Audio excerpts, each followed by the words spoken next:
السلام علیکم ورحمۃ اللہ۔ سامعین سے گزارش کی جاتی ہے کہ ہمارے چینل اتحاد الانصار میں جن کتابوں کی آڈیو ریکارڈنگ ہوئی ہے انہیں بھی سنیں اور اپنے دوست و احباب میں اسے شیئر کریں۔ آپ کی آسانی کے لیے ان کے لنکس ڈسکرپشن میں دے دیے گئے ہیں، اور ہمارے چینل کو سبسکرائب کرنا نہ بھولیں۔ جزاک اللہ خیر۔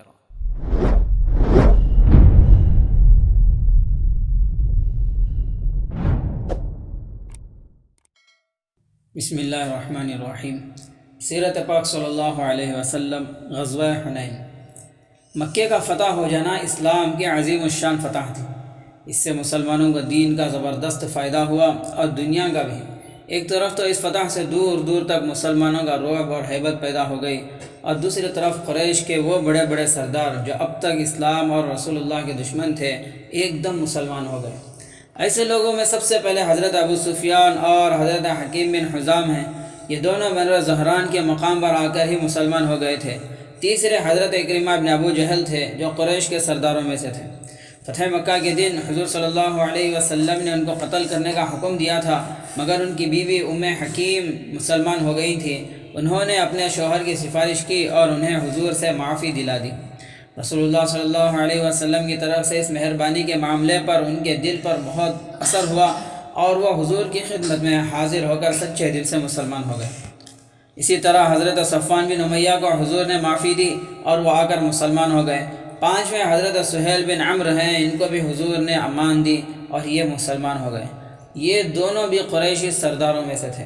اسی طرح ابو لہب کے دونوں بیٹے عتبہ اور معتب نے بھی فتح مکہ کے بعد اسلام قبول کیا۔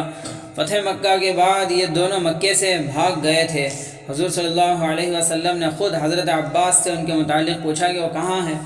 حضرت عباس نے بتایا کہ دوسرے مشرکوں کے ساتھ وہ بھی بھاگ گئے ہیں۔ رسول اللہ صلی اللہ علیہ وسلم نے حضرت عباس سے فرمایا کہ ان دونوں کو میرے پاس لے کر آؤ۔ حضرت عباس فوراً ان کی تلاش میں روانہ ہو گئے۔ آخر عرنا کے مقام پر وہ دونوں مل گئے۔ حضرت عباس رضی اللہ تعالیٰ عنہ انہیں حضور کی خدمت میں لائے۔ آپ نے ان دونوں سے اسلام لانے کے لیے کہا تو وہ فوراً مسلمان ہو گئے۔ حضور صلی اللہ علیہ وسلم ان دونوں کو کعبے کے دروازے پر لے گئے اور خدا پاک سے ان دونوں کے لیے دعا فرمائے۔ اسی طرح رسول اللہ صلی اللہ علیہ وسلم کے سسرالی بھائی یعنی ام المؤمنین حضرت ام حبیبہ رضی اللہ عنہا کے بھائی حضرت معاویہ رضی اللہ تعالیٰ عنہ بھی مسلمان ہو گئے۔ اس طرح خدا تعالیٰ نے فتح مکہ کے ذریعے مسلمانوں کو ایسی بڑی بڑی خوشیوں اور نعمتوں سے نوازا کہ وہ اپنے سب اگلے پچھلے غم بھول گئے۔ جب مکے کی فتح مکمل ہو گئی تو رسول اللہ صلی اللہ علیہ وسلم نے مکے کے تمام بتوں کو توڑا اور منادی کرا دی کہ کوئی مسلمان بھی اپنے گھر میں بت نہ رکھے۔ اس طرح وہ مکہ جو سارے عرب میں بتوں کا اڈا بنا ہوا تھا، چند ہی دن میں پتھر کی ان بے جان مورتیوں سے پاک ہو گیا۔ خاص مکے کے علاوہ آس پاس کے شہروں اور قصبوں میں بھی بڑے بڑے بت تھے جو سارے عرب میں مشہور تھے۔ اب رسول اللہ صلی اللہ علیہ وسلم نے ان کو ختم کرنے کا ارادہ فرمایا۔ اس کے لیے آپ نے اپنے صحابہ کی جماعتیں بھیجیں، جنہوں نے جا کر ملک عرب سے ان بتوں کا صفایا کر دیا۔ ان بتوں میں عزا اور منات بھی تھے، جن کو مشرک بہت بڑا سمجھتے تھے۔ مکہ فتح ہو جانے کے بعد رسول اللہ صلی اللہ علیہ وسلم 15 دن مکے میں ٹھہرے۔ اسی عرصے میں شوال کے مہینے میں آپ نے صحابہ کی ایک جماعت حضرت خالد رضی اللہ تعالیٰ عنہ کی کمان میں دی اور انہیں اسلام کی تبلیغ کے لیے بنی جزیمہ کے قبیلے میں بھیجا۔ حضرت خالد بن ولید رضی اللہ تعالیٰ عنہ جب اپنی جماعت کے ساتھ بنی جزیمہ میں پہنچے تو یہ لوگ ہتھیار لے کر سامنے آ گئے، مگر یہ سب مسلمانوں کو دیکھ کر گھبرا گئے تھے۔ حضرت خالد رضی اللہ تعالیٰ عنہ نے ان کے سامنے پہنچ کر انہیں اسلام پیش کیا اور انہیں لڑائی سے روکا۔ وہ لوگ گھبرائے ہوئے تھے۔ جب انہیں یہ معلوم ہوا کہ اسلام کو خدا تعالیٰ نے غلبہ عطا فرما دیا ہے تو وہ اور بھی زیادہ بدحواس ہو گئے۔ اسی گھبراہٹ میں وہ ایک دم کہنے لگے کہ ہم نے اپنا دین چھوڑ دیا۔ وہ گھبراہٹ میں صاف صاف یہ نہ کہہ سکے کہ ہم مسلمان ہو گئے۔ حضرت خالد رضی اللہ تعالیٰ عنہ ان کا مقصد نہیں سمجھے تھے، اس لیے انہوں نے حملہ کر کے ان میں سے کافی آدمیوں کو قتل کر دیا اور کچھ کو گرفتار کر لیا۔ یہاں سے واپس ہو کر حضرت خالد رضی اللہ تعالیٰ عنہ حضور کی خدمت میں پہنچے اور آپ کو سارا واقعہ بتایا۔ حضور کو یہ بات معلوم ہوئی تو آپ کو سخت رنج ہوا، یہاں تک کہ آپ نے فوراً ہاتھ اٹھا کر 2 مرتبہ یہ فرمایا کہ اے اللہ، خالد نے جو کچھ کیا میں اس سے بالکل بری ہوں۔ اس کے بعد رسول اللہ صلی اللہ علیہ وسلم نے حضرت علی رضی اللہ تعالیٰ عنہ کو مال دے کر بنی جزیمہ کے پاس بھیجا کہ وہ ان کو دیت یعنی خون بہا دے کر آئیں۔ حضرت علی رضی اللہ تعالیٰ نے جا کر ایک کو خون بہا ادا کیا۔ اس کے بعد جو مال بچاؤ وہ بھی انہی میں تقسیم کر کے آئے۔ اس طرح رحمت عالم صلی اللہ علیہ وسلم نے بے گناہوں کے خون کا بدلہ چکایا۔ مکہ فتح ہو جانے کے بعد سارے عرب میں مسلمانوں کی دھاک بیٹھ گئی تھی۔ اسی وجہ سے عرب کے اکثر قبیلوں نے مسلمانوں کی اطاعت قبول کر لی تھی، مگر دو قبیلے اب بھی ایسے تھے جنہوں نے نہ تو اسلام قبول کیا اور نہ ہار مانی۔ یہ قبیلے بنی حوازن اور بنی ثقیف تھے جو طائف کے تھے۔ یہ دونوں بڑے بڑے اور سر پھرے قبیلے تھے۔ بنی حوازن کے سردار کا نام مالک بن عوف تھا۔ یہ بعد میں مسلمان ہو گئے تھے۔ فتح مکہ کے بعد مالک کو ڈر ہوا کہ اب مسلمان حوازن کی طرف رخ کریں گے، اس لیے انہوں نے سوچا کہ پہل ہم خود ہی کیوں نہ کریں۔ بنی حوازن تیر اندازی میں بہت ماہر تھے اور بہت لڑنے والی قوم سمجھے جاتے تھے۔ مالک نے اپنی قوم سے مشورہ کر کے جنگ کی تیاری کر لی۔ انہوں نے 20,000 کا زبردست لشکر تیار کیا اور اسے لے کر روانہ ہو گئے۔ اس لشکر کے ساتھ ہر سپاہی کا مال و دولت اور بیوی بچے بھی تھے۔ اس کا حکم مالک نے دیا تھا۔ انہوں نے کہا کہ اس طرح ہر سپاہی اپنے بیوی بچوں اور مال و دولت کے ساتھ ہونے کی وجہ سے آخر دم تک ڈٹ کر لڑتا رہے گا۔ اس لشکر میں قبیلہ بنی سعد کے لوگ بھی تھے۔ رسول اللہ صلی اللہ علیہ وسلم نے بچپن اسی قبیلے میں گزارا تھا، کیونکہ حلیمہ سعدیہ جن کا آپ نے دودھ پیا تھا اسی قبیلے کی تھی۔ اس لشکر میں قبیلہ بنی ثقیف کے لوگ بھی تھے۔ ان کے ساتھ ایک شخص دریدہ ابن سمہ بھی تھا۔ یہ ایک بہت زیادہ بوڑھا آدمی تھا جس کی عمر 150 سال کے قریب تھی۔ یہ قبیلہ ثقیف کے بڑے لوگوں میں سے تھا، مگر اب بڑھاپے کی وجہ سے اندھا ہو چکا تھا۔ اس کو مالک نے صرف اس لیے ساتھ لایا تھا کہ یہ جنگوں کے معاملے میں بہت تجربہ کار تھا۔ مالک نے اس سے وعدہ کیا تھا کہ میں تمہاری ہر بات اور مشورہ مانوں گا۔ اب یہ عظیم الشان لشکر حوازن سے روانہ ہوا اور اوتاس کے مقام پر آ ٹھہرا۔ یہاں بوڑھے درید نے لوگوں سے پوچھا کہ یہ کون سی جگہ ہے؟ لوگوں نے کہا کہ اوتاس ہے۔ درید نے کہا کہ یہ جگہ لڑنے کے لیے بالکل ٹھیک ہے۔ اسی وقت درید نے عورتوں بچوں کی آوازیں سنی۔ درید اندھا تھا، اس لیے اس کو اب تک یہ خبر نہیں تھی کہ مالک بن عوف لشکر کے ساتھ مال و دولت اور عورتوں بچوں کو بھی لایا ہے۔ اس وقت یہ آوازیں اس نے سنی تو اس سے بہت تعجب ہوا۔ اس نے اپنے آدمیوں سے پوچھا، مجھے مختلف جانوروں کے بولنے اور بچوں کے رونے دھونے کی آوازیں آ رہی ہیں، یہ سب کیا ہے؟ لوگوں نے اسے بتایا کہ مالک بن عوف سب عورتوں اور بچوں کو ساتھ لایا ہے۔ یہ سن کر درید کو بہت غصہ آیا۔ اس نے جب ہی مالک بن عوف کو بلا کر کہا کہ تو نے بڑی غلطی کی، جنگ میں سوائے تیر تلوار کے کوئی چیز کام نہیں آتی۔ اب یہی کرو کہ ان عورتوں اور بچوں کو لشکر کے پیچھے رکھو، تاکہ اگر ہم ہارے بھی تو یہ تو جان بچا کر بھاگ جائیں۔ مالک نے درید کی بات ماننے سے انکار کر دیا، حالانکہ پہلے انہوں نے وعدہ کیا تھا کہ میں تمہاری ہر بات مانوں گا، مگر اب انہیں ضد ہو گئی۔ اس پر درید بھی بگڑ گیا اور اس نے کہا کہ اچھا تو میں واپس جا رہا ہوں۔ لوگ اس کو روکنے لگے تو مالک کو اور زیادہ غصہ آ گیا اور اس نے لوگوں سے کہا کہ حوازن کے لوگوں، یا تو میرا حکم مانو ورنہ میں ابھی یہ تلوار اپنے پیٹ میں جھونک کر جان دے دوں گا۔ مالک بن عوف سردار تھا، اس لیے لوگ گھبرا گئے اور انہوں نے کہا کہ ہم تمہاری تابعدار ہیں۔ اب مالک نے اپنے کچھ جاسوس مسلمانوں کی طرف روانہ کیے تاکہ اسلامی لشکر کا حال معلوم ہو سکے۔ اس کے بعد مالک اپنے لشکر کو لے کر آگے بڑھا۔ وادی حنین میں پہنچ کر مالک نے اپنے کچھ جاسوس مسا وادی میں کین گاہیں تلاش کی اور اپنے لشکر کو ان میں ہر طرف چھپا دیا۔ مالک نے اپنے سپاہیوں کو حکم دیا کہ تم سب تلواریں سونتے بیٹھے رہو، جب مسلمان اس وادی سے گزریں تو ایک دم ان پر ٹوٹ پڑو اور 20,000 تلواروں سے ایک ساتھ ان پر حملہ کرو۔ اس خطرناک چال کے ساتھ یہ زبردست لشکر کمین گاہوں میں چھپ کر مسلمانوں کی گھات میں بیٹھ گیا۔ بنی حوازن جب مسلمانوں سے جنگ کرنے کی تیاری کر رہے تھے تو رسول اللہ صلی اللہ علیہ وسلم کی بات معلوم ہوئی۔ آپ نے فوراً اپنے ایک صحابی حضرت عبداللہ ابن حضرت اسلمی کو جاسوس بنا کر بھیجا۔ یہ بنی حوازن میں پہنچے اور 1-2 دن تک خفیہ طریقے سے ان میں رہ کر ان کا حال معلوم کرتے رہے۔ اس کے بعد وہ واپس حضور صلی اللہ علیہ وسلم کے پاس آئے اور بتائے کہ ان کا لشکر اتنا بڑا ہے اور ان کے ساتھ اتنا مال و دولت اور بچے ہیں۔ رسول اللہ نے سن کر بڑے یقین سے فرمایا کہ انشاءاللہ کل یہ سب مسلمانوں کا مال غنیمت ہوگا۔ اس کے بعد حضور نے مسلمانوں کو تیاری کا حکم دیا تاکہ دشمن کا مقابلہ کرنے کے لیے روانہ ہو سکے۔ حضور صلی اللہ علیہ وسلم نے حضرت صفوان بن امیہ سے 100 زرہیں عارضی طور پر لی۔ اس وقت تک حضرت صفوان مسلمان نہیں ہوئے تھے۔ اسی طرح آپ نے اپنے چچا زاد بھائی نوفل ابن حرث سے 3000 نیزے لیے۔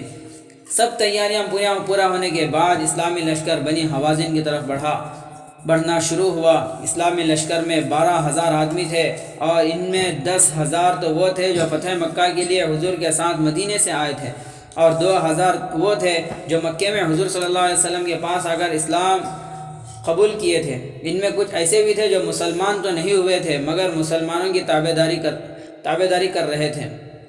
اس طرح 12,000 آدمیوں کا یہ عظیم الشان لشکر لے کر حضور صلی اللہ علیہ وسلم 8 شوال سن 8 ہجری کو مکے سے حوازن کی طرف روانہ ہوئے۔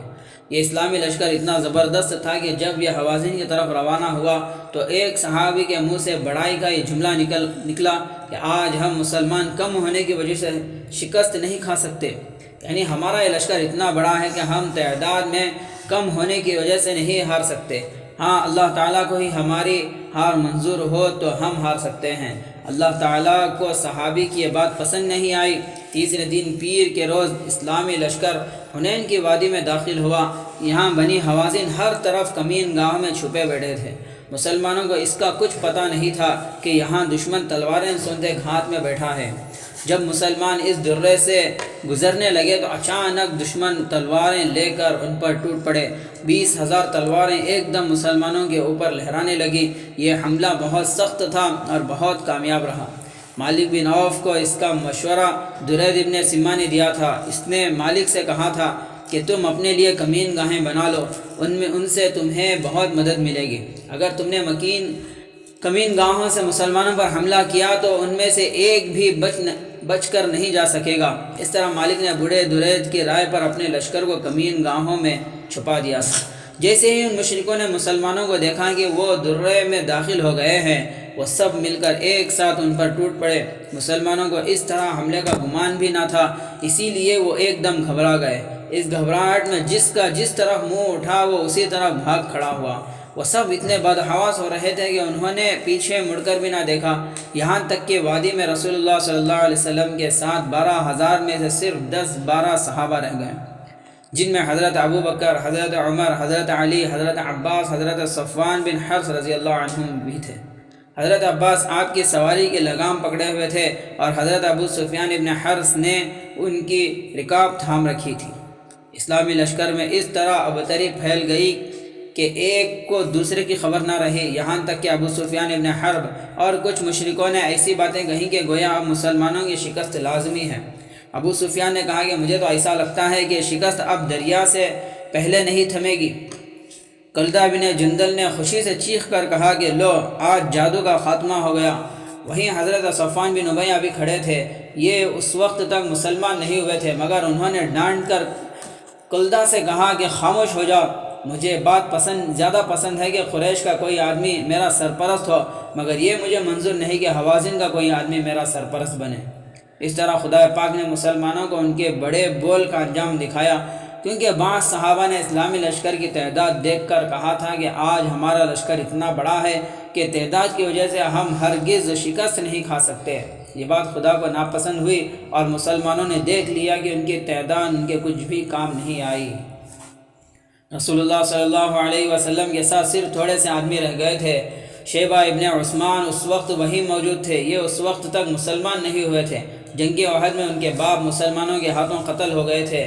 جبھی سے ان کے دل میں انتقام کی آگ سلگ رہی تھی۔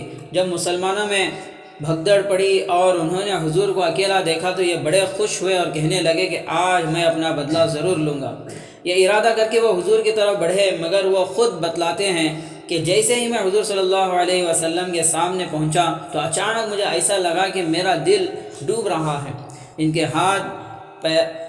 ہاتھ پیر اس قابل نہیں رہیں گے وہ آگ کی طرف بڑھے۔ وہ سمجھ گئے کہ حضور صلی اللہ علیہ وسلم کی حفاظت اللہ تعالیٰ خود فرما رہا ہے، اس لیے آپ کو کوئی نقصان نہیں پہنچا سکتا۔ آخر وہ الٹے پیروں وہاں سے پیچھے ہٹ گئے۔ رسول اللہ صلی اللہ علیہ وسلم نے بھاگنے والے مسلمانوں کو آواز دی کہ لوگوں کہاں جا رہے ہو، میری طرف آؤ، میں خدا کا رسول ہوں، میں محمد ابن عبداللہ ہوں۔ پھر حضور صلی اللہ علیہ وسلم نے حضرت عباس سے فرمایا کہ عباس، پکار کر ان سے یہ کہو کہ اے انصاریوں، اے درخت کے نیچے بیعت لینے والوں۔ حضرت عباس رضی اللہ تعالیٰ عنہ کی آواز بہت اونچی تھی، انہوں نے لوگوں کو انہی الفاظ میں پکارا۔ جیسی یہ آواز مسلمانوں کے کانوں میں پڑی وہ ایک دم ٹھٹک گئے، پھر انہوں نے فوراً جواب دیا کہ ہم حاضر ہیں، ہم حاضر ہیں۔ یہ کہتے ہوئے وہ بے اختیار ہو کر حضور کی طرف بھاگے اور آپ کے پاس آ کر جمع ہونے لگے۔ اسی وقت آپ نے زمین سے تھوڑی سی مٹی اٹھا کر دشمنوں کے اوپر پھینکی اور فرمایا کہ محمد کے رب کی قسم، ان کو شکست ہو گئی۔ اس مٹی کے ذرے دشمن کے ایک ایک آدمی کے آنکھ میں جا کر گرے اور وہ سب اپنی آنکھیں چندھیانے لگے۔ ادھر مسلمانوں نے اسی وقت بڑھ کر زبردست حملہ کیا۔ اس کا نتیجہ یہ ہوا کہ ذرا ہی دیر میں ساری کایا پلٹ گئی اور میدان جنگ کا نقشہ بدل گیا۔ مشرک مسلمانوں کے اس حملے کی تاب نہیں لا سکے، انہوں نے پیچھے ہٹنا شروع کیا تو مسلمانوں نے انہیں اپنی تلواروں پر رکھ لیا۔ ذرا ہی دیر میں دشمن کے صفوں میں بھگدڑ پڑ گئی۔ مسلمانوں نے ان کا پیچھا کر کے انہیں مکمل شکست دی اور ہزاروں آدمیوں کو گرفتار کیا۔ حوازن کا سردار مالک بن عوف شکست کھا کر بھاگا اور طائف میں جا کر پناہ لی۔ درید بن سما یہاں سے بھاگا تو اس نے اوطاس میں جا کر جان بچانی چاہی، مگر مسلمان ہر طرف ان کا پیچھا کر رہے تھے۔ درید کو یہاں حضرت ربیعہ بن رافع رضی اللہ تعالیٰ عنہ نے جا لیا۔ درید یہاں اونٹ پر بیٹھا ہوا جا رہا تھا۔ حضرت ربیعہ نے اسے دور سے دیکھا تو سمجھے کہ کوئی عورت جا رہی ہے، مگر قریب آ کر جب اس پر نظر ڈالی تو معلوم ہوا کہ وہ درید ہے۔ انہوں نے اسے وہیں قتل کر دیا۔ کچھ لوگ حنین کی وادی میں شکست کھا کر اوطاس پہنچ گئے۔ رسول اللہ صلی اللہ علیہ وسلم نے ایک جماعت ان کا پیچھا کرنے کے لیے روانہ کیا۔ یہ دستہ حضرت ابو عامر اشعری رضی اللہ تعالیٰ عنہ کی کمان میں تھا۔ حضرت ابو عامر اوطاس پہنچے تو وہاں مشرکوں نے پھر ان کا مقابلہ کیا۔ حضرت ابو عامر بہت سے مشرکوں کو قتل کر چکے تھے۔ اسی وقت ایک مشرک نے تاک کر ایک تیر حضرت ابو عامر اشعری کے مارا۔ یہ تیر ان کے گھٹنے میں لگا جس سے وہ شہید ہو گئے۔ ان کو گرتا دیکھ کر مسلمانوں کی فوج میں سے حضرت ابو موسیٰ اشعری رضی اللہ تعالیٰ عنہ آگے بڑھے۔ یہ حضرت ابو عامر کے بھتیجے تھے۔ یہ جلدی سے زخمی چچا کے پاس گئے اور ان سے پوچھا، چچا آپ کو کس نے مارا ہے؟ حضرت ابو عامر نے انگلی سے ایک آدمی کی طرف اشارہ کیا کہ اس نے۔ یہ سنتے ہی حضرت ابو موسیٰ تیزی سے اس کی طرف دوڑے۔ وہ مشرک حضرت ابو موسیٰ کو اپنی طرف آتے ہوئے دیکھ کر وہاں سے بھاگا۔ حضرت ابو موسیٰ رضی اللہ تعالیٰ عنہ اس کو ڈپٹتے جاتے تھے اور اس کا پیچھا کرتے جاتے تھے۔ آخر حضرت ابو موسیٰ اشعری رضی اللہ تعالیٰ عنہ کے شرم دلانے پر وہ جوش میں آ کر ایک جگہ رک گیا۔ اب ان دونوں کا مقابلہ ہوا، مگر کچھ ہی دیر کے مقابلے کے بعد حضرت ابو موسیٰ اشعری رضی اللہ تعالیٰ عنہ نے اس کو قتل کر دیا۔ انہوں نے آ کر اپنے چچا کو بتلایا کہ میں نے آپ کے قاتل کو قتل کر دیا۔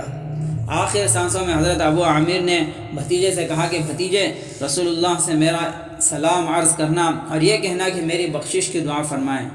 اب حضرت ابو موسیٰ اشعری رضی اللہ تعالیٰ نے فوج کی کمان اپنے ہاتھ میں لے لی تھی۔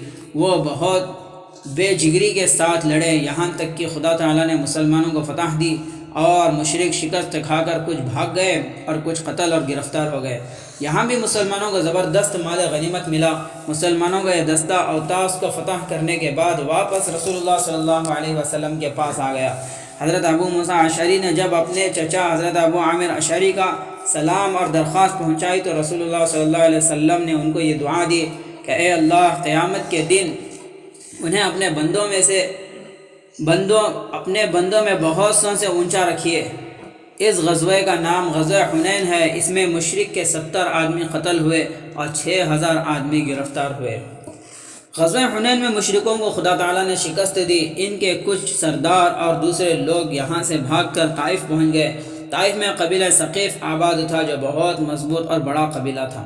یہ سب بھی رسول اللہ صلی اللہ علیہ وسلم کے دشمن تھے، اسی لیے غزوہ حنین کا مشرک سپہ سالار مالک بن عوف بھی یہاں سے بھاگ کر طائف پہنچ گیا۔ طائف ایک بہت سرسبز اور خوبصورت بستی ہے۔ یہ مکے سے زیادہ دور نہیں ہے۔ یہاں کے سرسبز باغ اور شاداب پھل دور دور تک مشہور ہیں۔ حضور کے زمانے میں بھی عرب کے بڑے بڑے سردار اور دولت مند گرمیوں کے موسم میں یہاں رہنے کے لیے آیا کرتے تھے، کیونکہ طائف کی آب و ہوا بہت اچھی تھی۔ رسول اللہ صلی اللہ علیہ وسلم کو جب معلوم ہوا کہ مشرک سردار مالک ابن عوف حنین سے بھاگ کر طائف پہنچ گیا ہے تو آپ صلی اللہ علیہ وسلم نے طائف پر حملہ کرنے کا ارادہ فرمایا۔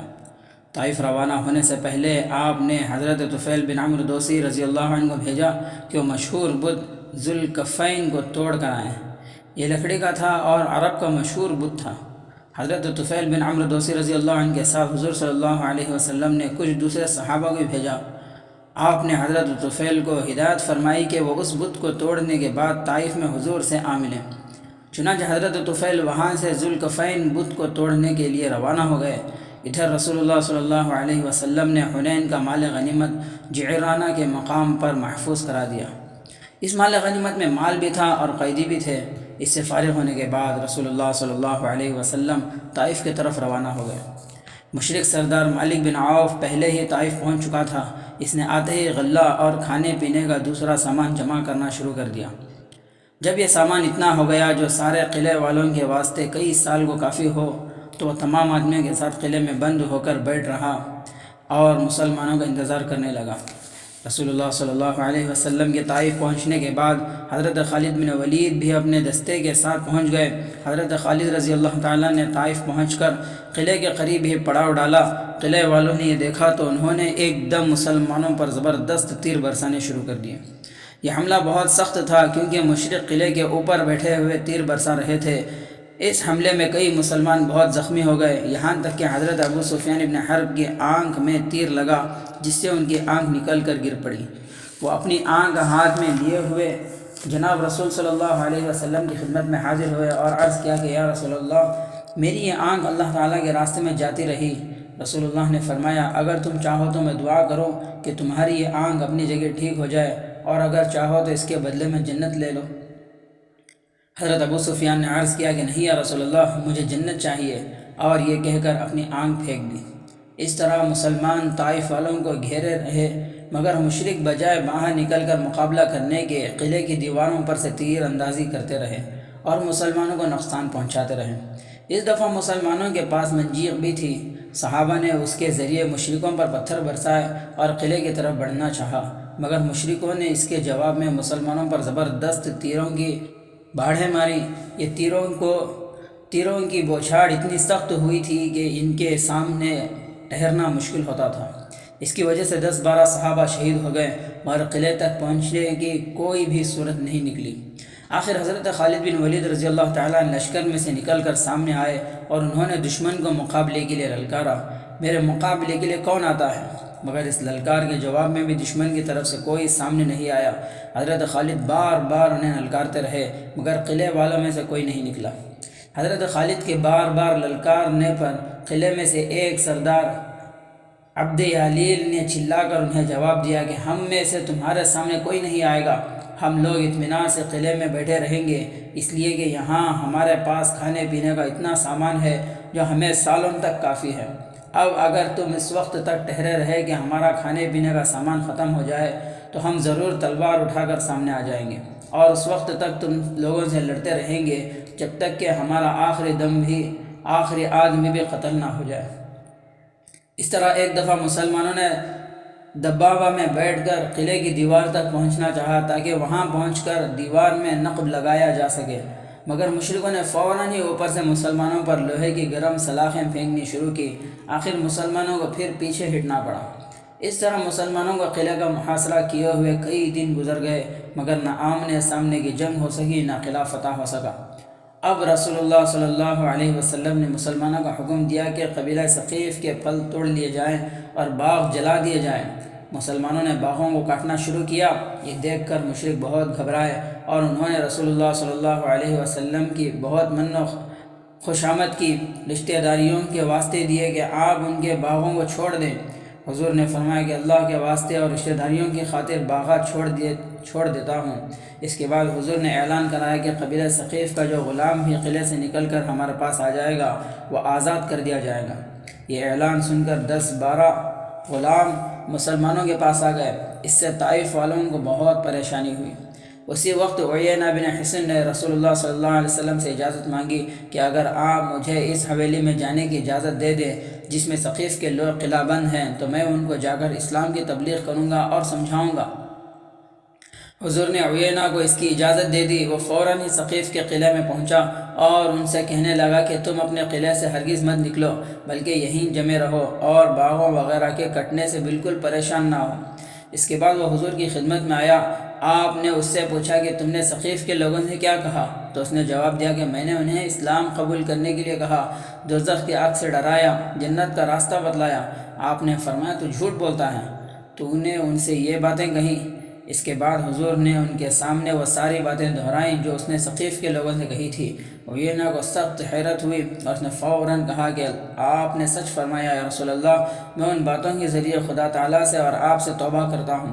اس طرح خدا تعالیٰ اپنے رسول صلی اللہ علیہ وسلم کو ہر طرح کی شرارتوں سے بچاتا رہا، مگر ابھی تک اس قلعے کا فتح ہونا خدا کو منظور نہیں تھا۔ اسی لیے ایک روز حضرت خولہ بنت حکیم نے حضور صلی اللہ علیہ وسلم سے آ کر جب یہ عرض کیا کہ یا رسول اللہ، اگر خدا نے آپ کے ہاتھ پر طائف فتح کرا دیا تو آپ مجھے بادیہ بنت غیلان اور فاریہ بنت عقیل کے زیورات عنایت فرمائیں۔ یہ دونوں عورتیں قبیلہ ثقیف کی سب سے زیادہ زیورات والی عورتیں تھیں۔